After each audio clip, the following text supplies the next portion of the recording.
സംസ്ഥാന സ്കൂൾ കലോത്സവം 8 വർഷത്തിന് ശേഷം തലസ്ഥാന നഗരിയിൽ എത്തിയിരിക്കുകയാണ്. പ്രധാന വേദിയായ സെൻട്രൽ സ്റ്റേഡിയത്തിലാണ് നമ്മളിപ്പോൾ നിൽക്കുന്നത്. നമുക്ക് ഇവിടെ നിന്നും ഒരുപാട് കലാപ്രതിഭകളെയാണ് വാർത്തെടുക്കുന്നത്. കുറച്ച് കലാകാരന്മാരെയും കലാകാരികളെയും നമുക്കൊന്ന് പരിചയപ്പെടാം.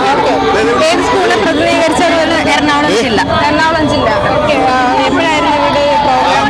ഇവരുടെ ഇപ്പൊ ഏകദേശം 1.5 മണിക്കൂർ കഴിഞ്ഞു. റിസൾട്ട് അറിഞ്ഞു. എ ഗ്രേഡ് ഉണ്ട്. അപ്പോൾ സന്തോഷത്തിലാണ്. ഓക്കെ, എന്താ കുട്ടികൾ നിങ്ങൾക്ക് പറയാനുള്ളത്? സന്തോഷമാണ്. ആദ്യമായിട്ടാണ് ഈ ഒരു ഐറ്റത്തിൽ ഇങ്ങോട്ടേക്ക് വരുന്നത്, സംസ്ഥാന തലത്തിലേക്ക് വരുന്നത്. അപ്പൊ അതിന്റെ സന്തോഷമൊക്കെ ഉണ്ട്. ഏത് ക്ലാസ്സിലാണ്? ഏത് ക്ലാസ്സിലാണ്? 10th-ലുള്ള പിള്ളേർ. അപ്പൊ നിങ്ങൾക്ക് എല്ലാവിധ അഭിനന്ദനങ്ങളും. വന്നപ്പോഴത്തേക്ക് നിങ്ങൾ എല്ലാവരും കൂടി അങ്ങോട്ട് പോകുന്നുണ്ടല്ലോ, എന്തെങ്കിലും പറയാനായിരുന്നോ? കാണുന്നുണ്ടായിരുന്നു. കൂടുതൽ ഫോട്ടോ ഒക്കെ എടുത്തോ? അപ്പൊ അതിന്റെയൊക്കെ ഒരു എക്സൈറ്റ്മെന്റ് ആണല്ലേ മന്ത്രി എല്ലാവരും.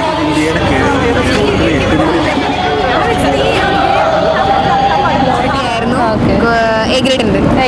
അപ്പൊ ഏത് സ്കൂളിനെ പ്രതിനിധീകരിച്ച? ഞാൻ തിരുവനന്തപുരം ജില്ല തന്നെയാണ്, government vocational higher secondary school. എനിക്ക് സെക്കൻഡ് ആയിരുന്നു ജില്ലയിൽ, അപ്പീലുമായിട്ടാണ് വന്നത്. എ ഗ്രേഡ് ഉണ്ട്.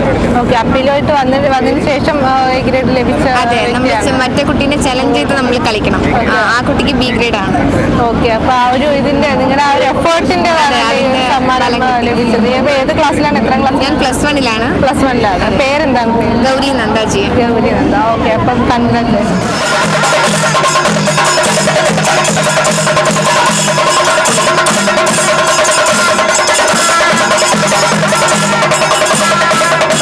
ചെണ്ടമേളത്തിൽ എ ഗ്രേഡ് കിട്ടിയ കുട്ടികളാണ് നമ്മുടെ കൂടെ ഉള്ളത്. അപ്പൊ നിങ്ങൾ ഏത് സ്കൂളിനെ പ്രതിനിധീകരിച്ചാണ് വരുന്നത്? എറണാകുളം ജില്ലയിലാണ്. അപ്പം നമുക്ക് വേണ്ടിയിട്ട് കാണിക്കാവോ?